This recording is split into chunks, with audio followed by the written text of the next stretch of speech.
Okay, so as you probably know, last week we spoke about why the Bali market feels confusing today. And today is more about what actually, sits beneath the headlines. Specifically, we're going to talk about the structure, we're going to talk about the data and the mechanics. So this is not going to be about the projections or the predictions. That's not why we're here today. We will focus more on where the risks actually accumulate and how value forms in the current Bali market state. But before we start, I would like to introduce our guests and speakers today. So Tom, you probably know him. Tom is a co-founder of REID, and we've been working with Tom and the team for quite some time already. And also Terje Nilsen, who is the CEO of Sevenstones Indonesia. So Tom, both of you actually, if you would like to introduce and maybe say a couple of words, that would be really nice before we start. Sure. I'll go first. Thank you very much for the introduction. Also, I guess the opportunity to chat here with you today. So my name is Tom, as Diana mentioned. I am the co-founder of REID, and we are Bali's only centralized database of real estate information. We provide a range of insights and trends and reporting for the market to shed a bit more light on what's actually happening within the Bali property market. Amazing. Thanks. Tom. Yeah, I think, as Tom says, thank you very much for the opportunity to be able to talk a bit about our specialty, the regulation. Sevenstones, I think, today is one of the largest consultancy firms in Bali. We like to say that we have a 360-degree overview of what is necessary in terms of compliance, and I think we have a good ear on the ground as to what goes on, and I think it'll be very exciting today to talk about the confusion that everyone sees and hears and try to put to rest the noise and talk more about reality. Thank you. Yeah, it's actually, rarely when, people like to talk about the confusions. But I think this is why, we are here today. So to get it going and to set the baseline, I think, Tom, from your perspective, what are the most important structural changes that have taken place in the Bali villa market over the last 2-3 years? And maybe even specifically what shifted most meaningfully in the last 12 months? Sure. Okay.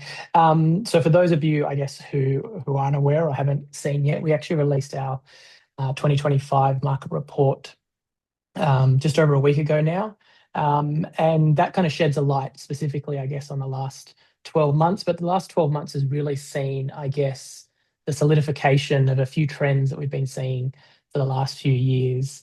I think fundamentally one of the biggest shifts that has happened within the property market across the island on the back of sort of COVID and the sort of rapid expansion of development within the market, one of the primary shifts has been the kind of move towards smaller asset formats. So this is villas, but also apartments as well. So I think if we look at the actual market composition, that has fundamentally shifted in the last few years. And we've really seen that solidify in the last year, where over 50% of the market now is comprised of 1 and 2 bedroom assets or properties. Previously, that was really dominated in the 3 bedroom and above categories. So that fundamental shift has really impacted the market. Obviously, there's a number of reasons for that. You can look at, rising land prices and developers wanting to sort of get the most value out of land. You can also look at, I guess, the diversification of the market and broadening, I guess, let's call it the product spectrum to appeal to a lot more investors. Obviously, the 1 bedroom, 2 bedroom properties are a lot more affordable than maybe your traditional Bali villa. But the reasons are, I guess, important, but what that's actually done to the market, that's kind of where you start to really get into some of the details. So one thing that's really had a big impact on is pricing. So if we actually look at the median price of the market, and I'll just focus on leasehold because that is the kind of primary makeup of the market that we're talking about. The pricing overall has come down over the last few years, and over the last 12 months it dropped a few percentage points. So if you kind of look at that on the surface level, you might think, oh, the Bali market is really softening, it's kind of coming down or being dragged downwards. But that's actually not necessarily the case. It's the composition of the market that has changed and shifted. And so that overall median, whilst it looks like prices are softening, it's more because of the increased sales of 1 and 2 bedroom assets.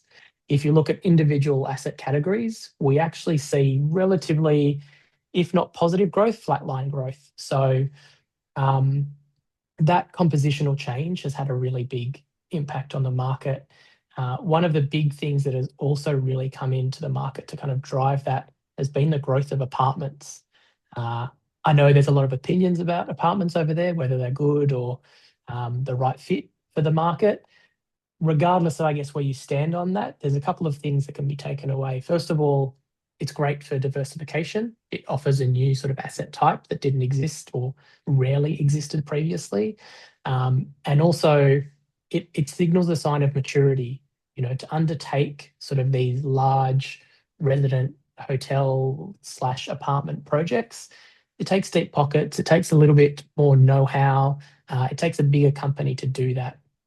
So that sort of signals is a sign of maturity of those kind of developers coming in to the marketplace. And apartments now sit at about 14% of the overall market share, whereas previously, they're closer to 5%. So they've had a sort of a rapid growth. So they're really kind of big fundamental changes. The other thing that we see is off-plan development. That obviously exploded in the sort of previous 3 years. We're now starting to see that slow down, which is a sign of the market sort of consolidating a little bit. New developers entering is definitely slowing down. We're not seeing as many new projects. The market is starting to deal with, the existing sort of inventory that it has. And, I think that's a good signal that the market is entered more of a stabilized period rather than this expansion period that we have been going through for the past few years. So they're the kind of fundamental shifts that we've seen. And as I said, 2025 was a real kind of consolidation of those drivers. The last one I'll sort of mention is also location-wise. Previously, the area around Canggu, which we at REID classify as North Badung, that was pretty much the primary driver of the market, both from a supply and from a sales point of view. That has now sort of split where we have two sort of driving cores of the market. The Canggu North Badung area is still absolutely that, and from total value, it still leads the way. But South Badung or Bukit, South Badung as we classify it, that is now an equal sort of sized market when it comes to sales as well. South Badung really focuses on smaller assets, 1 and 2 bedrooms. It's heavily weighted in that sort of category for that area. But that sort of dual sort of growth centres is something that we've also seen develop over the past few years. It's really interesting. Thanks for sharing that. And I think with this conversation happening, around share of Uluwatu growing, so it's actually very much proved by the actual data and the actual numbers. So you've talked about the market maturing, and I think in the previous live stream that happened actually this last week, we have also talked about formalization of the market. So when we say, that the Bali market is formalizing, Terje, I think this is the question more to you. What does that actually mean in practice from a legal, tax, and operational standpoint? And what I'm interested is what has genuinely changed, not necessarily on paper, but like in enforcement and also in expectations. Yeah, I think I agree very much with Tom that, we see the market mature, not just from the investment perspective, but also from the government perspective. We have, in good and bad, I guess, in Bali been rather spoiled in the sense that we've been able to do a lot of things that we shouldn't do in terms of zoning, build permits, and so on. And we can talk for days about that too, I guess. But I really think that the government now is also seeing that this is a market that they want to clean up and they want to mature so that they attract, I guess, the right type of investors. Not saying that there are anything wrong with the current investors, but it's a little bit of a Wild West. And I think what we've seen over the last year is that there's been quite a few regulations issued. They aren't really necessarily changing very much, but they're making it much clearer in terms of what, in particular, foreign investors can do and not do. And I think as a big part of that, the OSS system is taking more and more control or oversight of what goes on, which then hopefully long term, there's a lot of technical challenges and an awful lot of data and I guess some resistance into that, but that after a while, the market will mature and we'll get a much more digital consistency into what we can do and not, and how permits is issued and not. I think it's also a few other interesting aspects that we don't see so much in what we look at when we look at property, but also the recent criminal laws of Indonesia that came into place early January in many ways also impact how investors and people owning companies can, in some cases, be prosecuted if they're totally out of line with what they're doing. So this is another aspect in addition to the sort of normal things that we look at, build permits, zoning, and so on. So I think, yeah, that's a thing to watch. The ecosystem that we operate in really changes into that. OSS is a central government operated system, which means provincial and regional becomes more an extension eventually for that system to oversee and enforce on the double aspects. So why this is happening, I think mainly there's been an awful lot of what we refer to as noise in the market about behavioral patterns among expats. I personally argue to the government and everyone that percentage is actually not that high, but it's seen as being very high, and therefore we have unfortunately gotten into a situation where everyone is trying to discipline this with a bit of an overreaction. But in some ways too, it's zoning enforcement is coming, building approvals are being audited. Tourism standards has been the recent one that's coming into it. Paid up capital commitment, although we've seen some positive movements to that being reduced from 10 to the 2.5. Tax reporting and so on, being enforced. And I think the main motivation for the government is tax revenue. They really want to optimize that, and it's not just foreigners, it's the whole population of Indonesia. Obviously that's the major growth aspect that Indonesia look at, but also a foreign investment credibility. Right now it may look like the opposite, but I think that the intention and the eventual outcome will be the opposite. And I think that the government in general is shifting politically more towards a rule-based regulation. And we see this not just in what we do here in Bali in terms of hospitality, real estate, and so on, but also in general in other businesses through our office in Jakarta.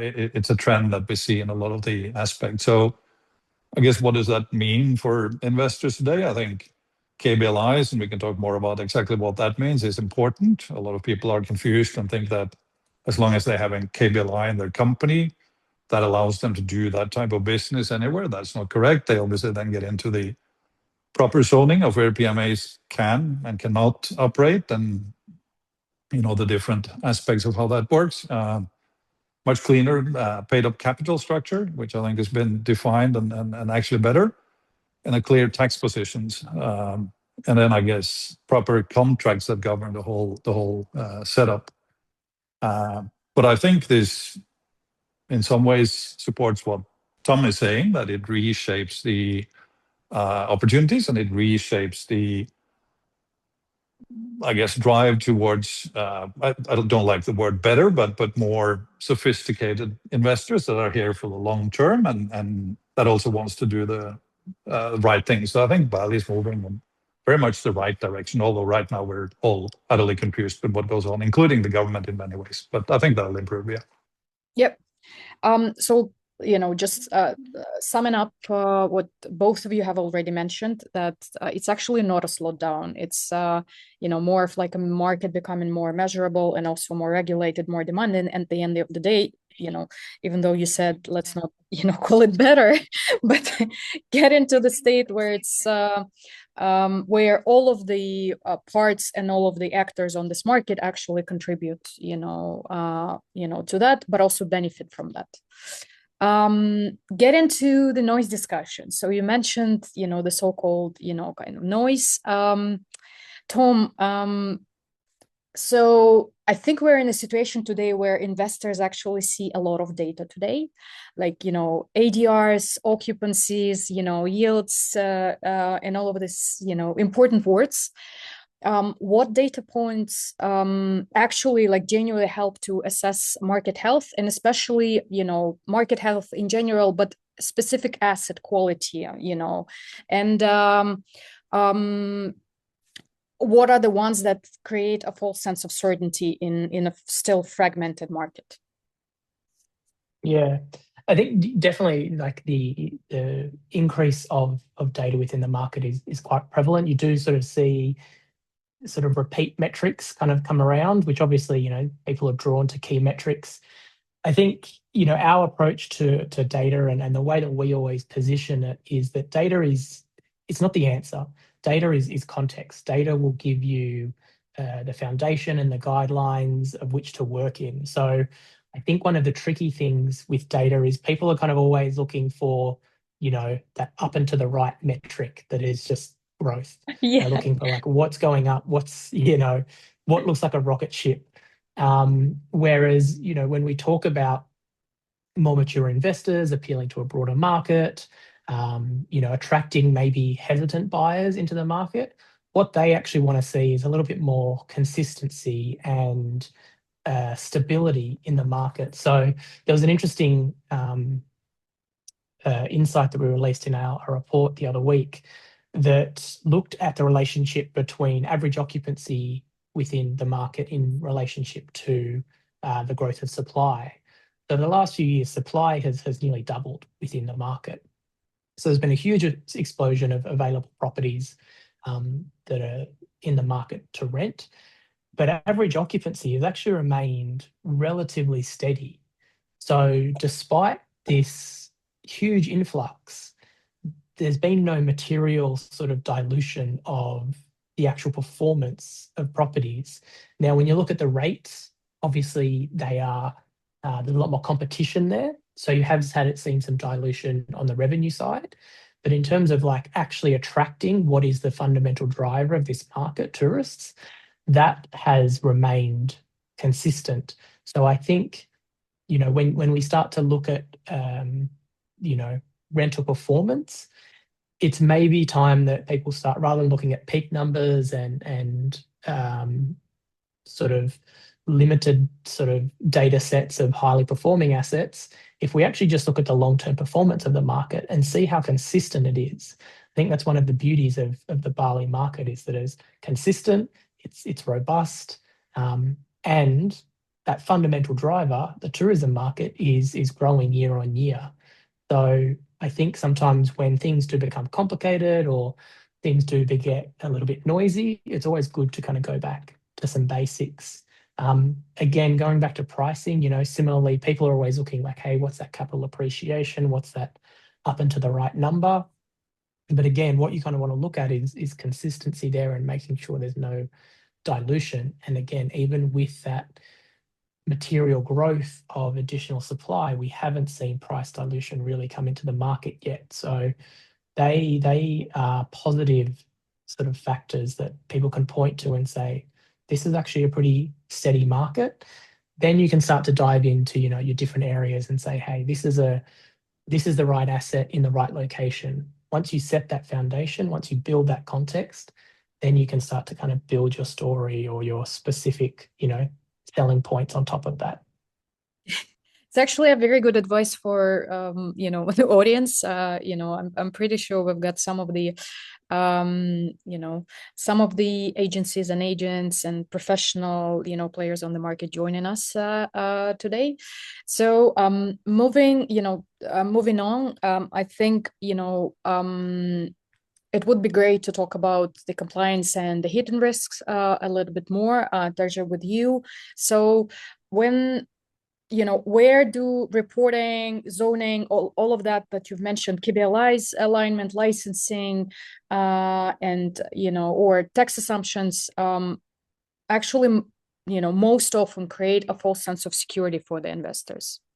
And I think the second part, to add to this, what I'm also interested in, where do projects look compliant early on and on paper, which is very often the case, when someone introduces the new project to the market, or, to the investor community.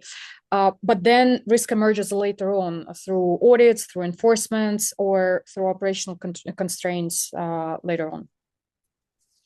Yeah, I think just a quick note on what Tom was saying again. I had a conversation today with Ross Woods, who is another data-driven person, more on the hotel side of things, and we went through some of the figures and noise on the other side, which I think sometimes motivate what we see and what the government do on the enforcement, which is related to hotels. And you can see that the occupancy has dropped maybe 2 to 4 to 6%, depending a little bit on location and so on, but their average room rate is up, even though you have the massive supply of villas coming in. So I think that's a aspect that we also need to address forward. But I think the sort of major aspects I see with investors and people coming in, they tend to not be as diligent as they would very often back home for whatever reason. They're overly motivated to be part of the Bali vibe and whatever else it is, lifestyle and so on. But I guess the main ones that I see is always the zoning alignment, whatever area that they're in, and that kind of leads also then to due diligences, which very often I see is rather, vague in what they say and what they don't say. Like typically, it'll say, "Oh, this zoning is ABC." It doesn't say anything about what it is, and there's no mortgage on the land that you're leasing or a unit, and that's it. But you should go much more into that. For instance, as an example, you have then residential land being sold as a daily rental option, and obviously that can raise much concerns on permits, and we see that more and more where projects actually are struggling to get the permits that they thought they were going to get. So I think the reality check and what people need to do is many, but I think in some sort of main aspects, the licensing aspect now the OSS system is gearing up for, and it's actually already a law where from A to Z, your what we call a KKPR, or the zoning confirmation towards the business activity that you want to do, and until you then have your PBG, SLF, and the environmental aspect issued in what we call fictive positives. It's kind of like a preliminary permit. It's supposed to take 45 days. So you can actually start to build in 45 days. But there's been a tendency over the last, since we come out of COVID, I guess, where we can do the permits later. Don't worry about it. We'll just go ahead and build. That I think is a big issue. And as I said, depending on the zoning, I now see quite a few projects that are struggling, and we're struggling to figure out how to do that. Including also the operational licenses, where there is discrepancies between and the understanding of the KBLI or the business stream that you have set up to, and whether that is actually possible on the land that you're at. Because any kind of operational permit, whether this is some kind of short-term rental, PBG, the build permit application, that's actually deed related. It's not enough to sort of have that in the company setup. And I guess, again, taxes seem to be a big thing that people take on easy. And we have some habits out in the market where people keep opening up more companies to prevent, going from being a small company to a large company, VAT and so on. I think that's a thing that also happens not just on foreigners, but also domestic market, and something that the government is hitting down on. A little bit back to the sort of KBLI aspect. I think that's a big thing, in particular, how that needs to fit with your company to the actual PPG SLF application and the eventual operation. I think back in the days when I was a little bit younger, the nominee structure was very common. I see that in some aspects today too, that there are different types of nominees and corporations. Some of those are okay in the sense that they need to be transparent from a tax perspective, but I think the myth that we see that many people have built in even green zones and all kinds of places, they're being told that the local community or the local hero or whatever you want to call it is going to protect them. And we've seen over and over that that doesn't work. Back to what we just said, that the overall system is kicking in. So I think for me, the main aspect of this is proper due diligence, not just on the land and the asset, but the understanding of what you're going to do and a proper business plan. Now, hopefully, more and more, notaries and whoever else it is that are doing different types of land leases and so on, it should be compulsory already to actually do a KKPR before, so you have a viable response that the business that you're going to do is actually possible to do, and then take it from there. I think actually I've got a couple of follow-up questions for you. So you've mentioned multiple things. First of all, is the zoning is the area that can we say that the zoning is the area that's currently under tighter implementation? So just trying to map it, in terms of that aspect. No, I think you're right that the zoning is a big thing, and there is many reasons for that. I think in many areas we've seen an overbuilt, infrastructure is struggling to follow. Water, electricity, everything, permits isn't issued or verified that they can actually be issued on the spot. And I think another thing that we think that we pump a lot of money into the Balinese economy, and we do, but it also pushes up cost of living, as in, residential areas, prices goes up, preventing the locals often from being able to retain themselves.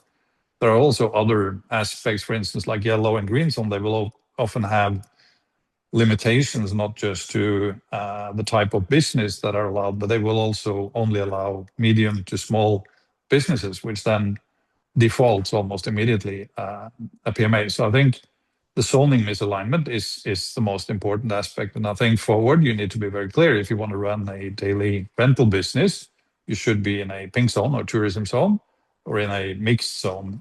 Yellow, you can maybe get away with some long-term rental or residential aspect. Green zone actually do allow more business types, but that structure need to be thought through in the sense that you need a local partner, not a local nominee. And I guess then the other aspect we talked about a little bit is the licensing chain gap, where there's no connection from the actual entity, the PMA, to the bill permits. We use the local's name because that's easier.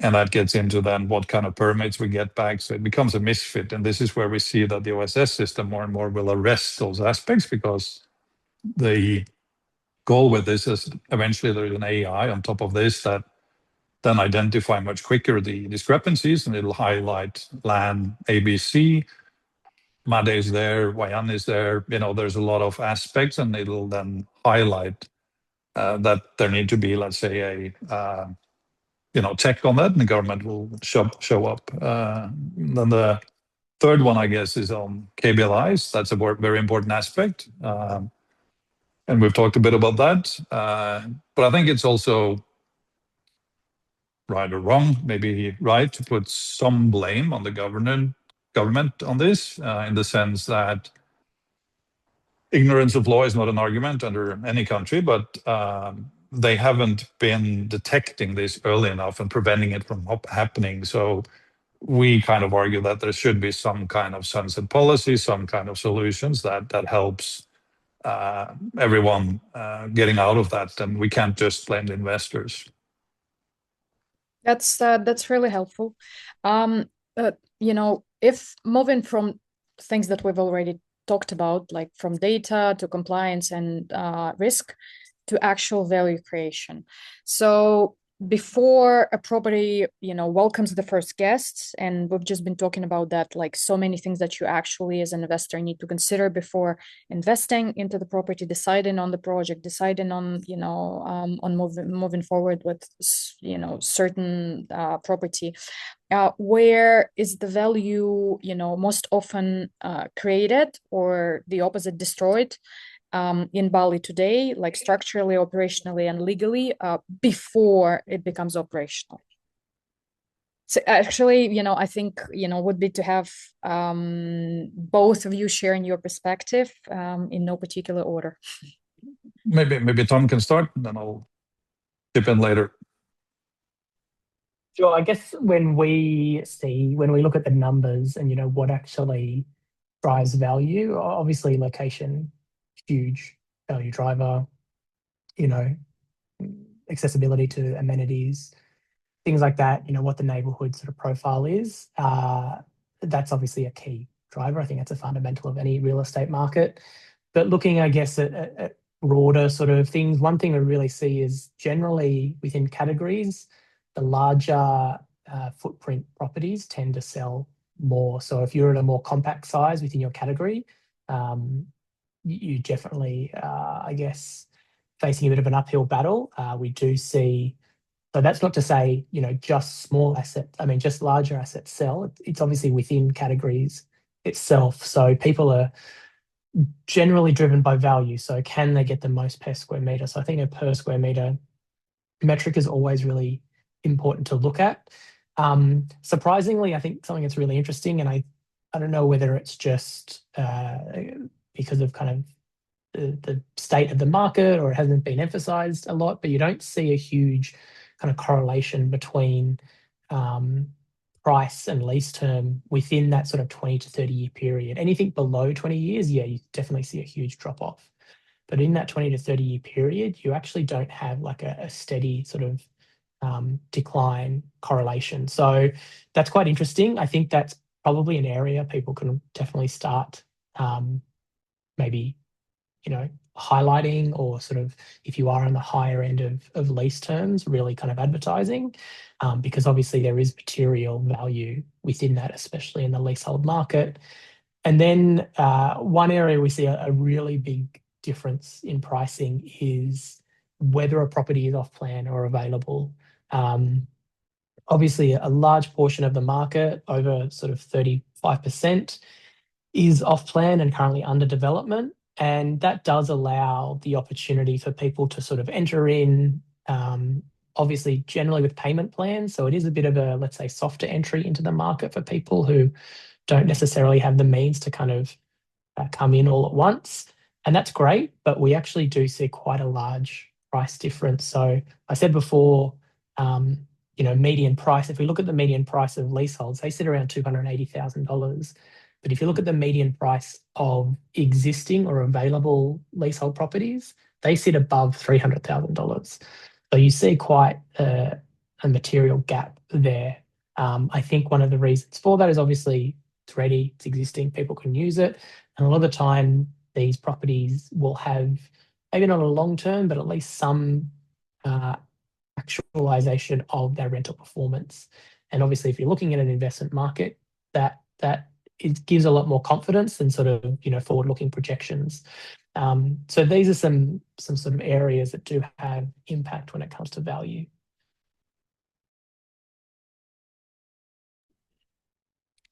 Thank you, Tom. Terje, what do you think? What are your thoughts on the value creation, especially, early on? Yeah, I think some of the things we've already touched, and I think forward, if you do follow these new regulations that enforces where we're supposed to be and what we're supposed to do, you will be in good hands, I guess, and you'll be able to operate and run your asset as you should. But I think when I see, again, back to the due diligence, there's a lot of things that are not always checked. You have people sort of looking at What you do check is what we talked about, the land certificate, maybe the deed, some permits, tax ID, but the sort of activity versus the zoning alignment, I think, is where if you're doing the right thing, you will create value for the long term. And I think when we look at the market and the sort of figures that Tom spoke about, and we know also from the hotel industry that this will further force, the right type of investments in the right zoned, right operated assets into a further uplift, and from that perspective, create a better asset value. But again, the declared business activity, government compliance and so on. What we see is very often that people say, "Oh, everyone else does it that way, therefore I should do that way too." I think those days are over. We see a lot of institutions that are out there teching. It doesn't necessarily mean that you're out of business and you're in trouble, and they kind of walk away after you shake their hand and talk politely with them. But I think forward that the OSS system will eliminate that, and it'll force a compliance to what we're talking about and what we have talked about forward, which then again, if you are in the right zoning and you have the right operational permits and so on, you'll do really well, while those that maybe weren't that diligent in what they were doing, I think, will be in trouble. And that's where we see all the, zoning aspects, KBLI, operational license, tax issues and so on emerges. One thing that people think here too very often is that be diligent. We always say that with taxes. Indonesian taxes are quite, nice compared to, I'm from Norway, so I try to pay your taxes there. And everyone thinks that if they're done with their tax report for last year, they're good. The good tax government won't come for you. But we know that the tax office in Bali, for whatever reasons, they're quite slow. 2 to 3 years after they've had consolidation of the data, they'll come with questions that you then struggle to answer, and you'll have maybe tax bills you thought you got away with. That's another massive gap that I see in the market, that people will have these VAT, whatever, cross invoices and so on going back and forth. So I think, again, go by the book, do it the right way. You'll have Bali, like Tom says, market is growing, and it's becoming more sophisticated, not just on the business side, but also on the tourism side. You'll be good. If you're not, I think happy days are over. Very rough. Let's get back to the numbers. So many investors, last year, this year still, anchor, and we've talked about this a little bit already on peak performance numbers. This curve Tom was talking about. But if an investor wants to make like disciplined decision this year, 2026, what should they pay less attention to? We've talked about what they should pay attention to, but what should they not pay attention to, or at least pay less attention to compared to the last few years, and, what should they basically prioritize less when making an informed and disciplined decision? Let's start with you, Tom. Yeah, I think, as I kind of mentioned at the beginning, the market's going into this sort of stabilized sort of period. And by nature, that just means that the market's going to kind of consolidate and kind of coalesce around what it knows and what is existing. So it might sound a little boring, or it might sound a little like a, kind of bit of a party pooper, but I think looking at some of the existing, like really well performing markets, I think that is going to be quite important for investors moving forward. The market will naturally grow over time, and it will expand into, these fringe markets that we saw pop up over the last few years. However, for them to really, I guess, fully realize themselves, it's going to take not only property to pop up. You need, the infrastructure support. You need the amenity support to actually become sort of a realized location. And so I think a lot of people coming into the market, that might seem enticing, but that's a long-term cycle as well. You can kind of see it in the sense like we've just had like all the roadworks and repairs kind of go on. Like they've gone on in a location that's really been growing for the past 10 years, and only now have they kind of put in, I guess, upgraded infrastructure. So some of these fringe markets, I think, whilst there are exciting opportunities, they, I think they will become more niche in terms of who they're offered to, potentially maybe more expats or people who aren't necessarily looking for a high yield sort of investment opportunity. So that idea of consolidating around core markets, I think, will be important. And that's not necessarily a bad thing because there's still a wealth of supply in some of those core markets. And it'll also just help fill the gaps rather than sort of have these kind of spotted fringe markets growing. You might just kind of realize and flesh out some of these markets to their full potential, which then will actually kind of build the foundation for the kind of next wave of growth. You don't kind of want this patchwork quilt of property across Bali. So yeah, sometimes, as I sort of mentioned before, going back to basics is a really good thing when, markets do come to these times. I think it's also a lot simpler when introducing to new buyers. You're not having to explain, the benefit of these fringe markets or what's happened in previous markets and why that might happen there. You can kind of say, look, this exists, this operates well, this has this sort of level of performance, and here's this existing sort of inventory that's available. So yeah, that sort of, keep it simple is a pretty good old adage to have at times like these. Good. Tom, and if talking about the real, life kind of real life decisions, how would fully understanding the Bali market, or to a reasonable extent, would look like in terms of actual decisions? I think what we talked about already is that I see a lot of people, they come in and they want to invest and they want to do something, but they haven't really thought about what they're going to do and invest in. And I think you should start with your business plan, proper business plan, get real data into that. There's an awful lot of misinformation in terms of what you are going to earn. I think I've seen billboards saying 42% ROIs down to 25 to 20, all of these things. I think in our countries, we'd probably be out of business by now. So I think that's a start. And I often see when we see people, I want to buy land, I want to buy a villa, and they haven't really thought it through. And I think from then on, you get into what we just talked about, that find the land that fits with your business plan. Don't buy the land and then try to fit it with your business plan. And that's back to what we talked about, the proper KKPR or zoning request. And then the whole food chain, I guess, or the supply of that, where you get into the permit applications, build permits, SLF, operational permit, and so on. I think we'll see an awful lot of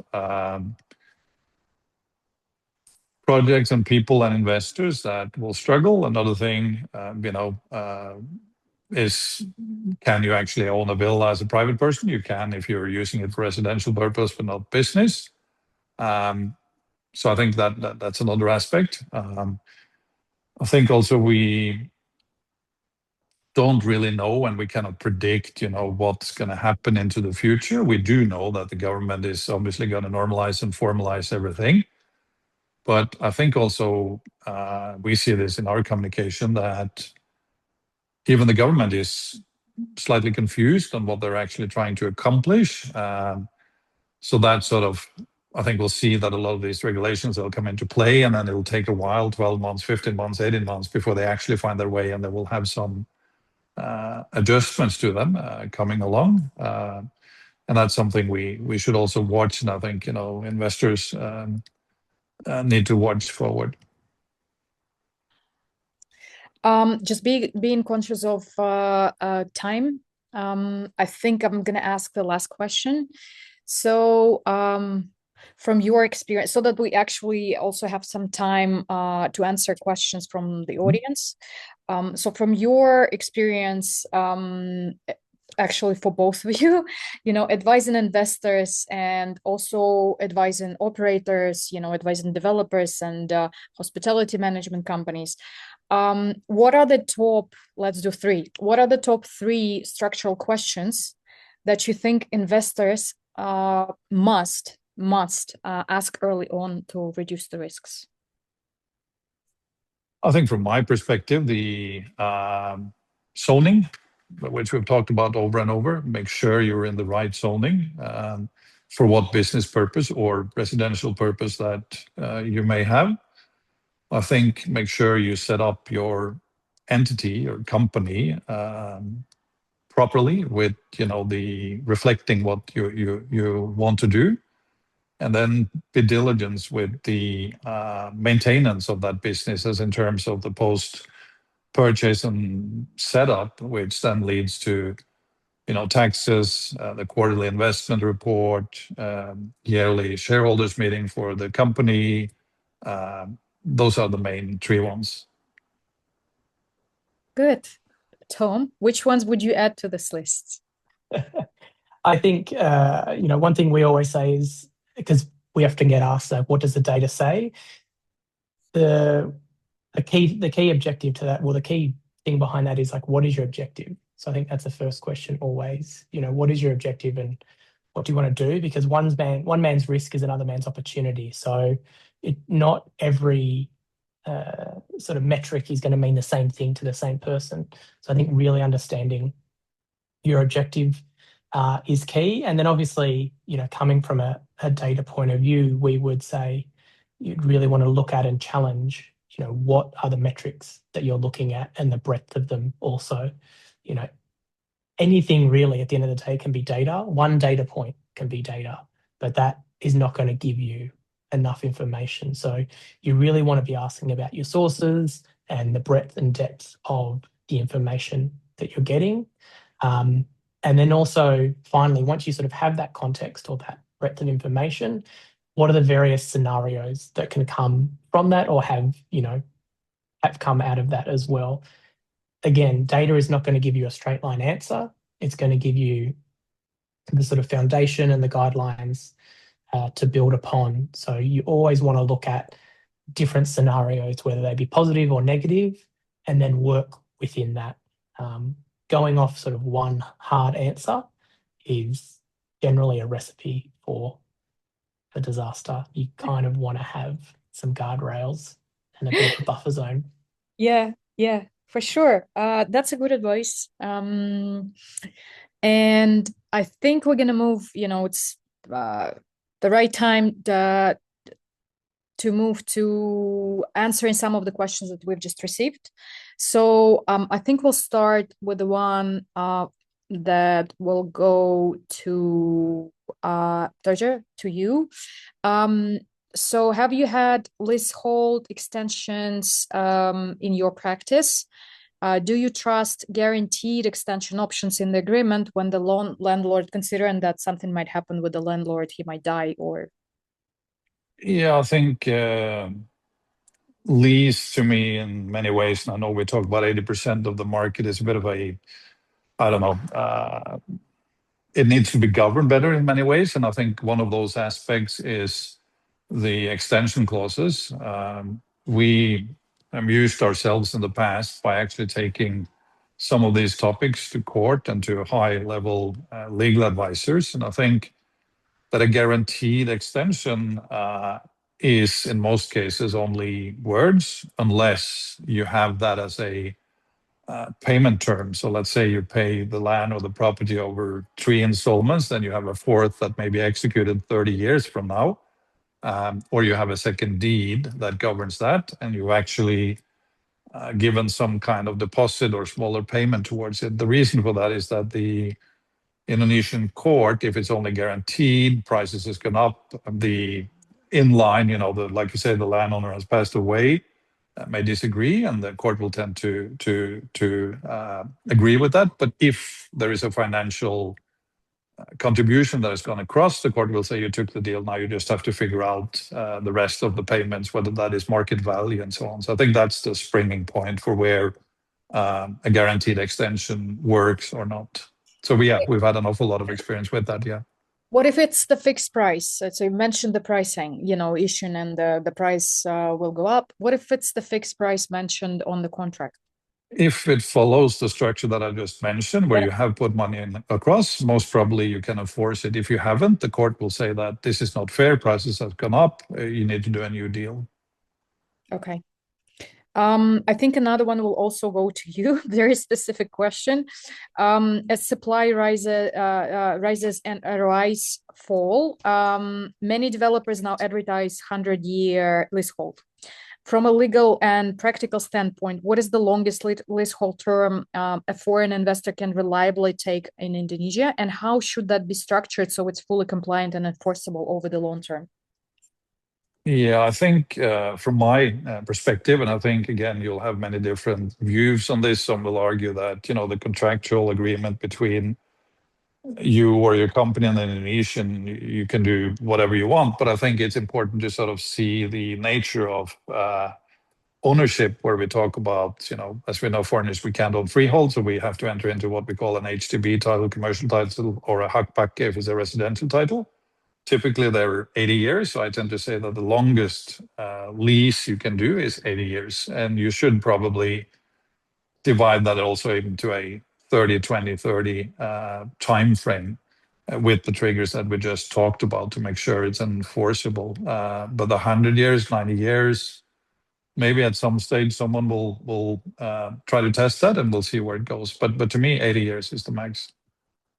Ask him in 100 years. Yeah, I personally never heard yet probably about the 100 years, but it's interesting to see that there's some of the offers that